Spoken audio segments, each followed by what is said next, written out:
बिस्मिल्लाहिर्रहमानिर्रहीम। अस्सलाम वालेकुम। आज मैं दाल और आलू के कबाब बना रही हूँ। उसके लिए मैंने आधा पाव चने की दाल ली थी, उसको मैंने अच्छी तरह धो के और फिर 3-4 घंटे के लिए भिगो दिया। अब मैंने फिर उसको धो के उसको मैंने अब भी चढ़ाया है। दाल बहुत ज़्यादा भीगी हुई है तो उसके साथ ही आलू डालेंगे। अगर आप दाल और कबाब के फ़ौरन कबाब बनाना चाहते हैं तो आप दाल के साथ पहले थोड़ा सा दाल को आधा गला के फिर उसके बाद से आलू डालें। आलू जल्दी गल जाते हैं। ये मैंने एक आलू लिया है, आधा पाव चने की दाल है, ये एक प्याज है छोटी सी। मसालों में सब पिसा हुआ धनिया है, 1 टेबल स्पून पिसी हुई हल्दी है, हाफ़ टी स्पून 4 जवे लहसुन के हैं, 10 हरी लाल मिर्चें, गोल लाल मिर्च है, और 1 टीस्पून अदरक पाउडर है। एक मैं तेज़ पत्ता डालूँगी। दाल को मैंने चढ़ा दिया है। अभी इस पर मैं ये प्याज डाल रही हूँ। ये सारे मसाले हैं, पिसा हुआ धनिया है, हल्दी है, नमक है, अदरक पाउडर है, जिंजर पाउडर, और ये लहसुन है 4 जवे, और सूखी लाल मिर्चें हैं।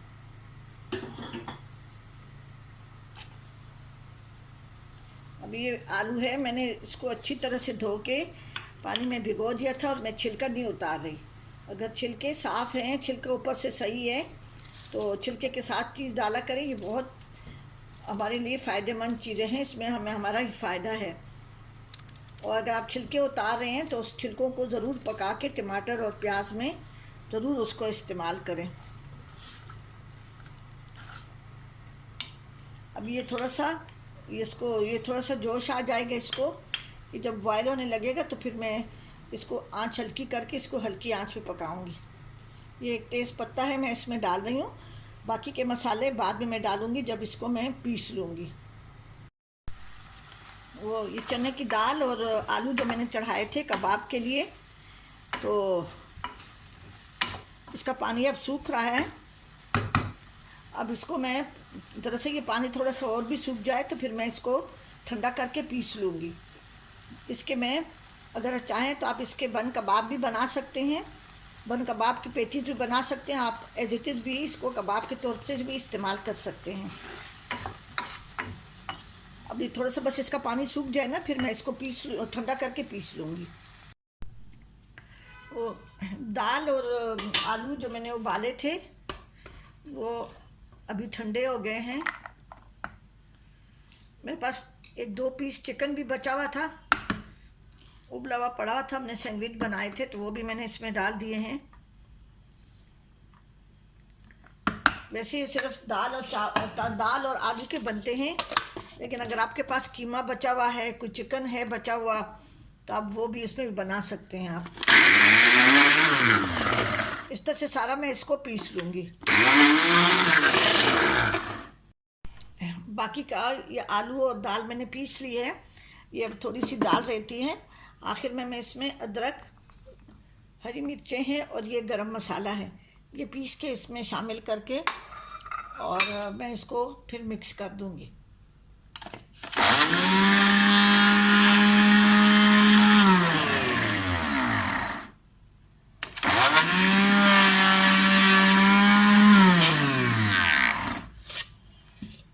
अब ये पिस चुका है, इसमें ये अदरक और हरी मिर्च ज़रा कुटी कुटी हुई लग रही हैं, नज़र आ रही हैं। ये बहुत मज़े का इसका जायका आता है।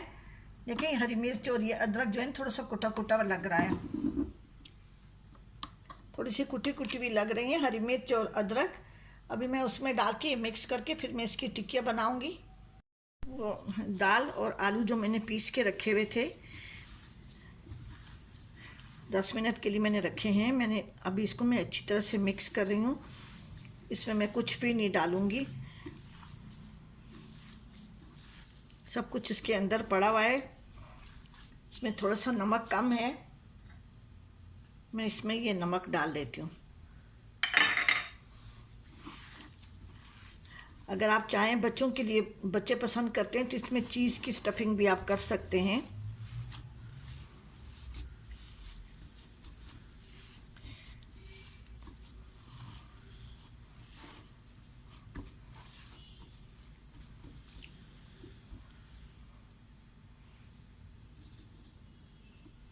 अब इसके साथ मैं अभी चटनी बना रही हूँ और इसकी टिक्कियाँ बना रही हूँ। इसकी टिक्कियाँ मैं बना लूँगी, बस इतने आप हस्बे पसंद। अगर आप बर्गर बनाना चाहते हैं तो ज़रा बड़ी टिक्कियाँ ले, बड़ा बड़ा थोड़ा सा ज़्यादा लेके ज़रा मोटी वजह से थोड़ी सी मोटी टिक्कियाँ बना लें, वो आपकी अपनी मर्ज़ी है। मैं इसे नॉर्मल साइज़ की बनाऊंगी, ज़्यादा पतली नहीं बनाए फिर टूट जाती है। इसको अंडे में डिप करके मैं इसको फ्राई करूंगी। ठीक है जी, इस तरह से मैं सारी टिक्कियाँ बना रही हूँ। अब मैं चटनी बना रही हूँ। अभी ये चटनी वाली मशीन में मैं धनिया, पुदीना,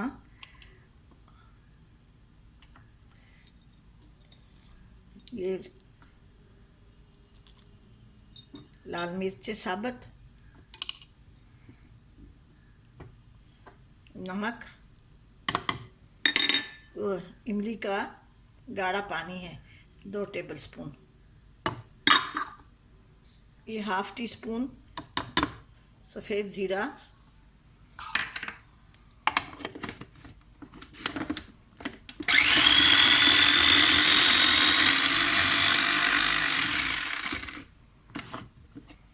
मैं थोड़ा सा पानी डाल रही हूँ इसमें और इसको मैं पीस के निकाल रही हूँ। अभी वो कबाब मैंने बना लिए हैं दाल और आलू के। मैं अभी अंडे को फेंट रही हूँ। 2 अंडे मैंने लिए हैं, इसमें थोड़ा सा नमक और कुटी लाल मिर्च डालिए।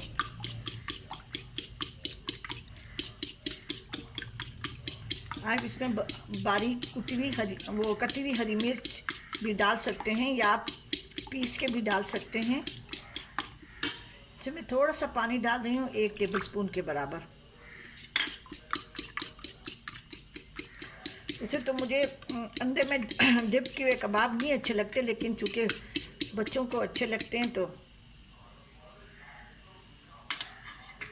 अब ये मैंने ब्रेड क्रम्स रखे हुए हैं।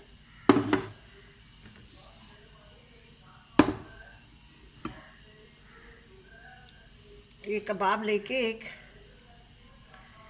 फिर मैं इसको ब्रेड क्रम्स में कोट करूँगी, इसे हाथ से उठा के। और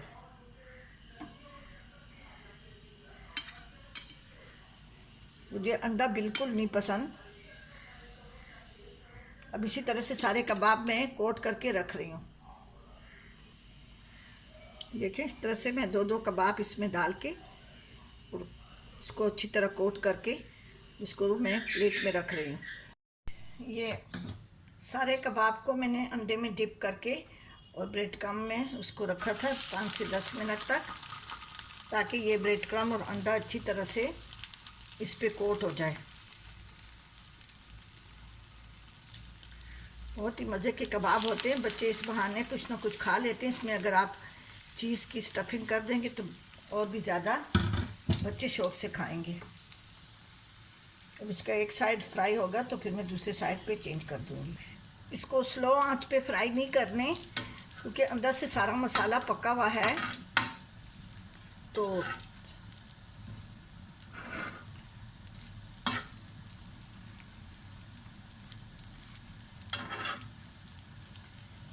अब ये तैयार हो रहे हैं। अभी दोनों साइड से ये इसको मैं साइड पे कर देती हूँ और ये बीच में ले आती हूँ ज़रा।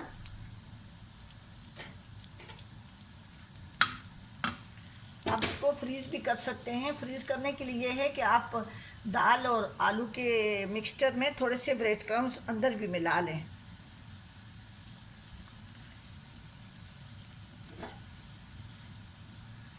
ये सब फ्राई हो गए हैं। अब इसको मैं डिश आउट करने जा रही हूँ, थोड़ी देर में ये फ्राई हो जाएंगे। ये क्रिस्पी पोटैटो और दाल कबाब तैयार हो गए हैं। आप ज़रूर बनाएं। मेरे चैनल देसी ट्रीज को ज़रूर सब्सक्राइब करें और कमेंट्स करना ना भूलें, ज़रूर कमेंट्स करें। ठीक है जी, अपनी दुआओं में याद रखें। अल्लाह हाफिज़।